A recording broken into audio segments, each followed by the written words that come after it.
Say it loud. I'm black and I'm proud.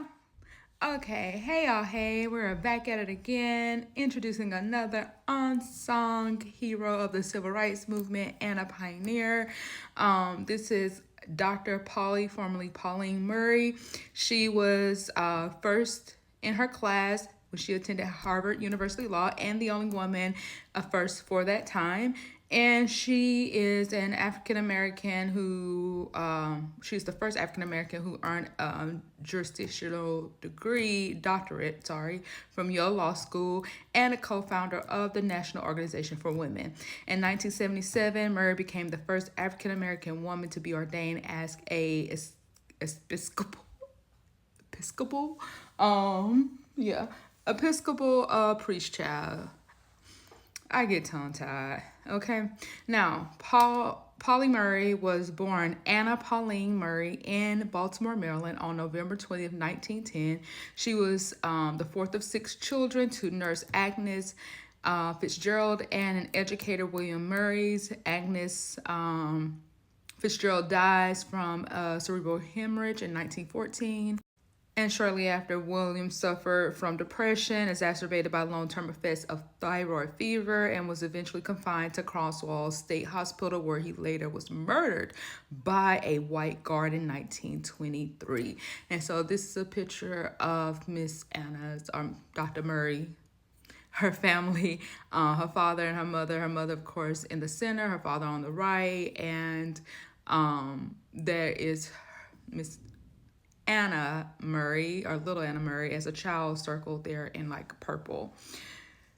So shortly after all of this happened, she moved in with her aunt and grandparents in North Carolina, where Miss Murray graduated from Hillside High School in 1926 with the Certificate of Distinction, and she moved to New York City, where she attended Hunter College and financed her studies with various jobs, ultimately graduating with a degree in English literature in 1933. After graduating from Hunter College, she shortened her name from Anna Pauline to Pauli and embraced a more androgynous identity. And there was a lot going on there with her questioning her gender and things like that, but baby, that didn't stop the work that she did. So neither here nor there, even in the 1930s, there were persons who were going through their own identity crisis. Now, during the Great Depression, Dr. Murray eventually worked with the Works Progress Administration, WPA, which was one of those many alphabet soups that FDR came out with to remedy the Great Depression. She also worked at the Workers' Defense League and taught for New York City's Remedial Reading Project. She wrote magazine articles and poems published in various magazines, including The Crisis, a national publication for the NAACP. And in 1938, Dr. Murray began her civil rights activism with a writing campaign to enter graduate school at an all-white university, which was the University of North Carolina. Despite a lack of support from the NAACP, Ms. Murray's campaign did get national attention. The campaign caused her to develop a lifelong friendship due to her correspondence with the First Lady, who was Eleanor Roosevelt at the time. And she became a member of the Fellowship of Reconciliation, and she worked to end segregation on public transports. In 1940, she was arrested and imprisoned for refusing to give her seat at the back of the bus for Virginia. Well before that whole 1955 movement in Alabama. And Miss Murray was arrested in 1940 for disorderly conduct because of the interstate bus trip, and she challenged its constitutionality for segregated buses. Now, in 1941, Murray enrolled in law school at Howard University with the intention of becoming a civil rights lawyer. The following year, she joined George Hauser, James Farmer, Baron Russin, or Bayard Russin, maybe saying it wrong, to form the Nonviolence Focus Group of CORE, the Congress of Racial Equality, CORE. So Murray graduates from, in 1944, Miss Murray graduated at the top of her class from Howard University. This is she, the only woman. Yeah. Then, once she graduated with honors, she completed her postgraduate fellowship, or she wanted to complete a postgraduate fellowship at Howard University. It was at Howard that Murray also became acutely aware of a pressure she faced as coining the term Jane Crow because she was discriminated against for being a woman. The Roswell Fellowship was awarded to the valedictorian of Howard University, that bachelor's program, and the previous top candidates had used it towards the fellowship at Howard University. But despite her winning this fellowship for being a valedictorian, Murray was rejected from Harvard Law School because, again, she was a woman. Murray went to the University of California, Boalt School of Law instead, where she received an LLM, Master's of Law degree.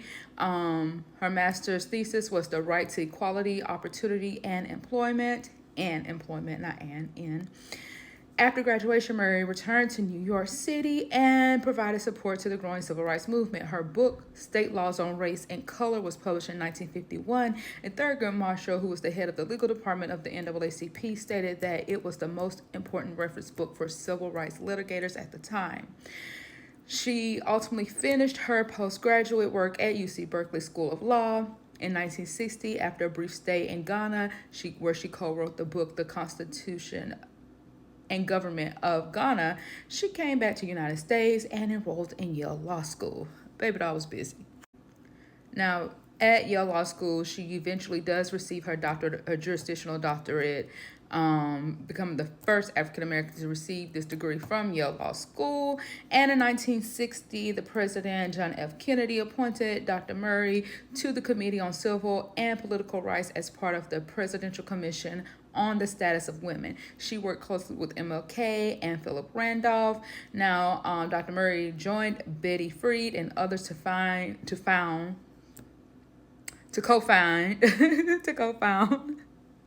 I cannot talk. The National Organization for Women, called NOW, in 1966, but later she resigned, saying that NOW did not have the same ideals that she had when it was first started, and they were refusing to address issues of Black and working class women.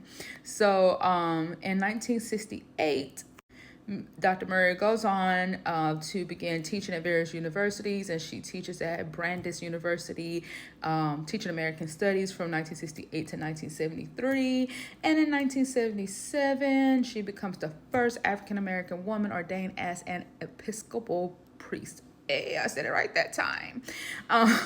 She worked in a parish in Washington, D.C., ministering to the sick, and she did this until she retired in 1982. In 1985, July 1st, 1985, Miss Murray dies of pancreatic cancer in Pittsburgh, Mississippi.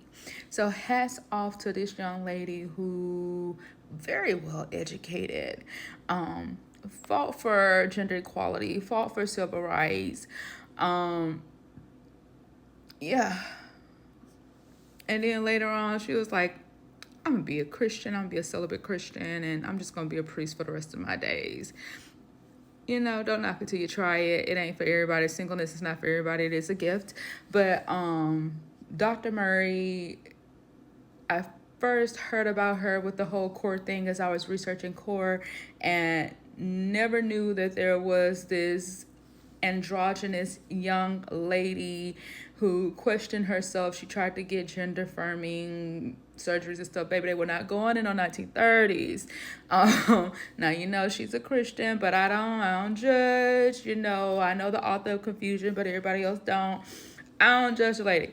I'm sitting up here clapping for, all the great things that she has done, including writing a book to help for the civil rights